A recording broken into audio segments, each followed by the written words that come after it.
특별한 경우를 제외하면 갑상선암은 환자의 생명에 영향을 주지는 않는 암이에요. 하지만 같은 경우는 걸리면 거의 사망률이 90% 이상이거든요. 6개월 정도 안으로 거의 대부분 돌아가시니까. 그래서 안녕하세요. 저는 성 빈센트 병원 갑상선 내분비외과 임승택이라고 합니다. 다른 암에 비해서 상대적으로 사망률이 낮은 암인 건 확실해요. 순환암이라고 해도 치료를 하지 않아도 된다는 건 아니거든요. 예후가 좋은 암 종류이면서 크기가 1cm보다 작고 위험한 위치가 아닐 때, 그때는 바로 수술을 해도 되고, 환자의 요청에 따라서는 6개월에 한 번씩 경과를 보면서 효과가 될 때까지는 이제 수술을 미뤄도 된다는 뜻이기 때문에, 갑상선암은 크게 이제 분화암이라고 해가지고 예후가 좀 좋은 암이 있고요. 그 다음에 저분화암이나 미분화암 같이 분화도가 좀 떨어지는, 예후가 안 좋은, 재발할 확률도 높고 그에 따른 이제 환자의 사망률도 의미 있게 있다는 뜻이거든요. 예외적인 경우로 수질암이라는 다른 종류의 암이 있지만 그건 좀 논외로 치고, 크게 두 가지 암이 있고, 이제 분화암에는 유두암, 여포암, 헛슬세포암이라고 해서 크게 세 가지 암이 있습니다. 그 세 가지는 진단이 됐다고 해도 진행 속도도 일반적으로 느리고, 치료를 했을 때 재발할 확률도 상대적으로 낮고, 그 다음에 이제 분화도가 떨어지는 암, 그렇게 되면은 수술을 깨끗하게 해도 이후에 재발할 확률도 높고, 미분화암 같은 경우는 걸리면 거의 사망률이 90% 이상이거든요. 6개월 정도 안으로 거의 대부분 돌아가시니까. 갑상선암이 굉장히 극과 극의 암 종류가 있는 암 중에 하나라서 그런 것들은 일반적으로 예후가 안 좋다고 생각합니다.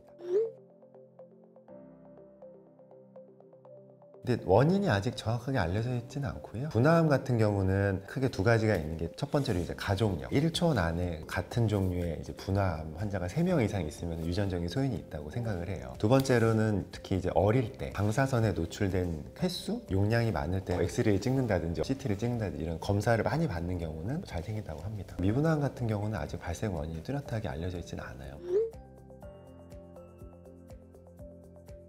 대부분 건강검진에서 우연히 발견이, 이런 경우가 대부분이기 때문에, 초기 같은 경우는 분화암이든 미분화암이든 알 수 있는 방법이 드물고 적고, 진행이 많이 되면은 여러 가지 증상들이 생길 수 있거든요. 성대 신경을 침범하면 목소리가 변할 수 있어요. 사례도 많이 들린다든지, 목에 어떤 알 수 없는 불편감 같은 게 생기면 병원을 오시는 분도 있고, 그 외에 암이 크기가 크다든지 주변 임파선으로 전이가 되면 덩어리 같은 것들이 만져질 수가 있거든요. 암이 진행됐을 때 생길 수 있는 증상이기 때문에 일단 병원에 와서 검사를 하는 게 안전하겠죠.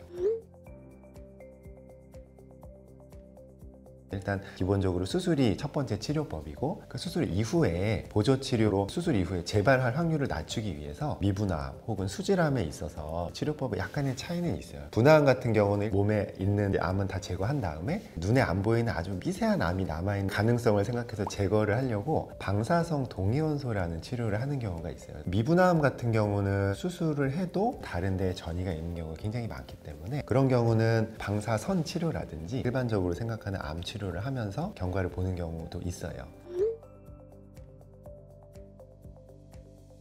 로봇 수술은 사람 손보다 훨씬 가는 이제 로봇팔을 삽입해서 수술하는 방식이고, 처음 도입되게 된 이유는 갑상선의 위치가 이제 목에 있잖아요. 특히 목 앞쪽에 있기 때문에 수술하고 흉터가 필연적으로 생기거든요. 2010년도 초반 정도부터 로봇 수술이라는 것이 개발이 되면서 목에 흉터를 내지 않고도 수술을 할 수 있는 방식이 이제 새로 도입이 됐거든요. 가장 큰 목적은 흉터를 보이지 않는 곳에 할 수 있다는 그 장점이 가장 이제 로봇 수술의 큰 점이라고 할 수는 있겠어요. 그 이외에도 장비가 점점 발달함에 따라서 로봇 수술의 정밀도가 올라가서 흉터 이외에도 다른 장점들이 이제 생기고 있는 추세입니다.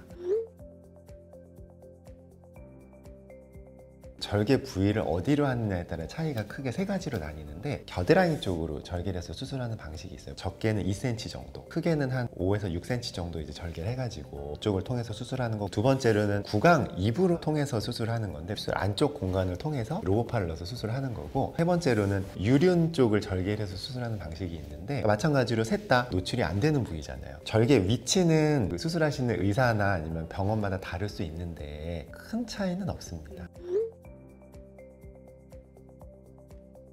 수술 중에 목소리에 영향을 주는 신경들 아주 가까운 곳은 수술을 하는데, 첫 번째는 상부 후두신경이라는 게 있고 고음을 내는 데 관여를 해요. 두 번째는 되돌이 후두신경이라고 해가지고 그거는 직접적으로 성대에 작용을 해서 다치면 성대 마비가 생길 수 있는 이제 굉장히 중요한 신경 두 개 가까이를 수술하거든요. 신경 중에 하나라도 문제가 생기면 수술에 굉장히 어쩔 수 없이 목소리가 나빠질 수가 있어서 수술하시는 분이 더 신경을 써야 되는 부분이죠. 결국 중요한 거는 병원 많고 수술 잘하는 분한테 받는 게 제일 좋겠죠.